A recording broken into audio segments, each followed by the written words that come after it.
Hello সিনে ইমবাইভার্স, how are you all doing?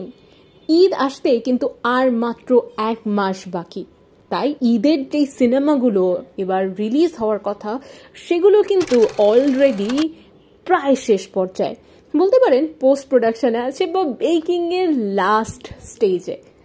এখন পর্যন্ত আমার কাছে যতটুকু ইনফরমেশন আছে সেই অনুযায়ী এবার ঈদেও অ্যাকশন প্যাকড মুভিজ বেশি থাকছে, যার মধ্যে অন্যতম কিন্তু রায়হান রাফি পরিচালিত তুফান। ইয়েস, শাকিব খানের তুফান।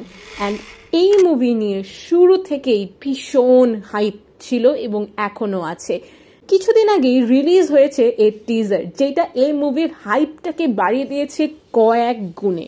আর এই এত হাইপের মূল কারণ একটাই, এই মুভির ভিলেন কে হচ্ছে, অর্থাৎ শাকিব খানের বিপরীতে ভিলেন কে থাকছে সেটাই ছিল দর্শকদের সবচেয়ে বড় প্রশ্ন।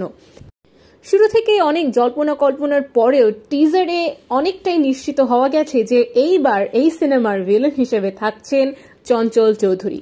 কিন্তু আমি যদি বলি এই সিনেমা অর্থাৎ তুফানের অ্যাকচুয়াল ভিলেন চঞ্চল চৌধুরী নন, বরং অন্য কেউ, তখন বলতে পারেন সেই অন্য কেউটা কে?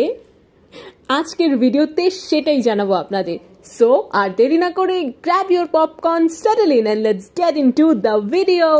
মাংসের পরিমাণের থেকেও ইম্পর্টেন্ট হচ্ছে মাংসের।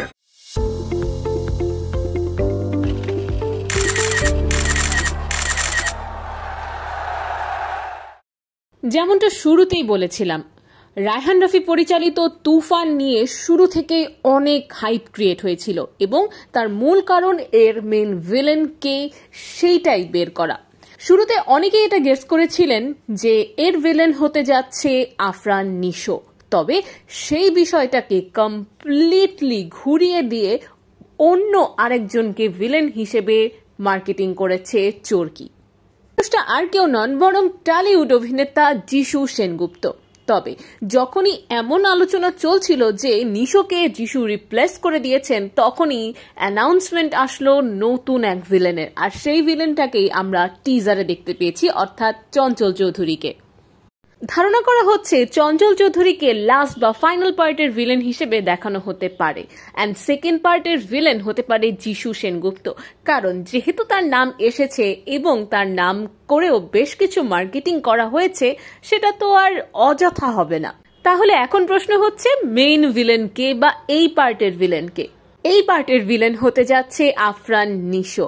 ইয়েস, সবার প্রথমে যেই গেস্ট অডিয়েন্স করেছিল তারই তুফানের মেইন ভিলেন হওয়ার সম্ভাবনা রয়েছে। এটা কিন্তু আনঅফিসিয়াল একটা স্টেটমেন্ট। মূলত যে প্রযোজনা সংস্থাগুলো আছে অর্থাৎ SBF, আলফা আই অ্যান্ড চরকি, তারা চেয়েছিল অডিয়েন্সের জন্য যেন এটা সারপ্রাইজ থাকে। তাহলে আমি কেন এসে আপনাদের সারপ্রাইজ নষ্ট করছি? আরে এটাই তো আমার কাজ, স্পেকুলেশন দেওয়া, থিওরি ক্রাফট করা, এটাই সিনেমাইজের মেইন কাজ। বাট যদি এই স্পেকুলেশনটা রং হয় তাহলে প্লিজ আমাকে ট্রোল করবেন না, কারণ আমিও তো আপনাদের মতোই একজন অডিয়েন্স।